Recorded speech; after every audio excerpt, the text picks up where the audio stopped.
ઓમ નમઃ શિવાય। શિવ મહાપુરાણ અધ્યાય 3 બ્રહ્માનો ઋષિઓને ઉપદેશ। સૂત પુરાણીજીના વચનો સાંભળીને ઋષિઓએ નમ્રતાપૂર્વક કહ્યું, હે મુનિ, આજે જે પરમ કલ્યાણી મહાપુરાણની વાત કરી તે સાંભળવાની પૂર્ણ ઈચ્છા છે। વેદ, ઉપનિષદ, શાસ્ત્ર વગેરેનું દોહન કરીને ભગવાન શિવે આ મહાપુરાણની રચના કરી છે।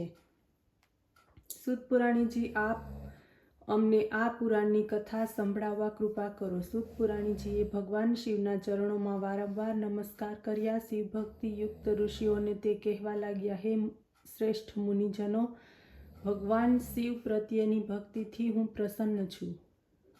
આપની ઈચ્છા પ્રમાણે શિવ મહાપુરાણની કથાને હું વર્ણવું છું। આ મહાપુરાણ પરમ દુર્લભ અને સમસ્ત જ્ઞાનની ખાણ છે, જેમાં વેદનો નિચોડ છે, તે ભક્તિ, જ્ઞાન અને વૈરાગ્ય ત્રણેયનું વર્ણન છે।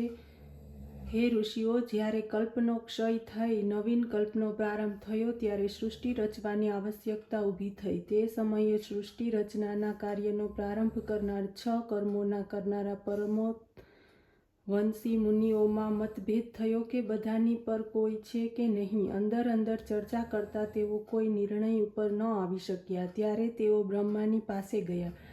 બ્રહ્માએ તેમની વાતોને ધ્યાનપૂર્વક સાંભળી।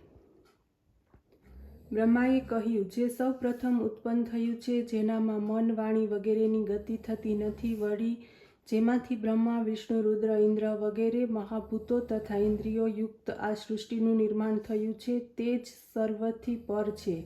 જેથી સર્વથી પર કહેવામાં આવે છે તે ભગવાન શિવ છે। ભગવાન શિવનું દર્શન પરમ ભક્તિને લીધે જ થાય છે। તેમના દર્શનને માટે બધા જ દેવતાઓ ઈચ્છુક રહે છે। તે જ સંસારના પ્રાણ છે। શિવ ભગવાનની ભક્તિથી જ તેમના પ્રસાદની પ્રાપ્તિ થાય છે। હે મુનિઓ, જે પ્રમાણે બીજમાંથી વૃક્ષ અને વૃક્ષમાંથી બીજનો પ્રક્રિયા થાય છે, તે પ્રમાણે તમો તેમના મહિમાને જાણો। આપ ભગવાન શિવને પ્રસન્ન કરવાને માટે 1000 વર્ષ સુધી દીર્ઘ યજ્ઞ કરો। આ યજ્ઞ કરવાથી આપના શિવજીની કૃપા થશે। આપનો પ્રશ્નનો ઉત્તર આપને પ્રાપ્ત થશે। આપને સાધ્ય અને સાધનનું અમોઘ જ્ઞાન મળશે।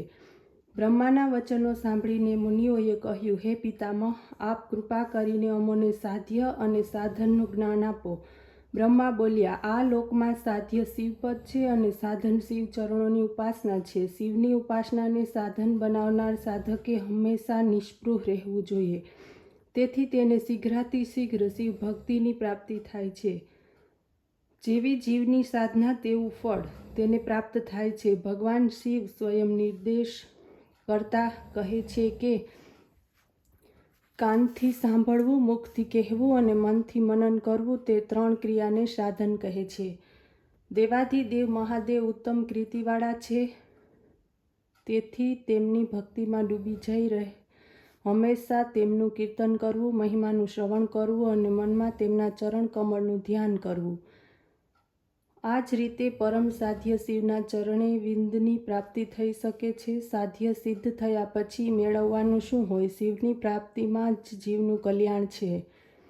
તે જ ફળ છે, તે જ પ્રાપ્તવ્ય છે, તે જ સાધ્ય છે। બુદ્ધિમાન માણસને ગુરુમુખે શિવના મહિમાને શ્રવણ કરે છે, પછી સાંભળેલો મહિમા અન્ય પ્રાણીઓને તે સંભળાવે છે। ત્યાર પછી તેઓ શિવ ભક્તિને હૃદયમાં ધારણ કરીને શિવની પ્રસન્નતાને પ્રાપ્ત કરનારા થાય છે।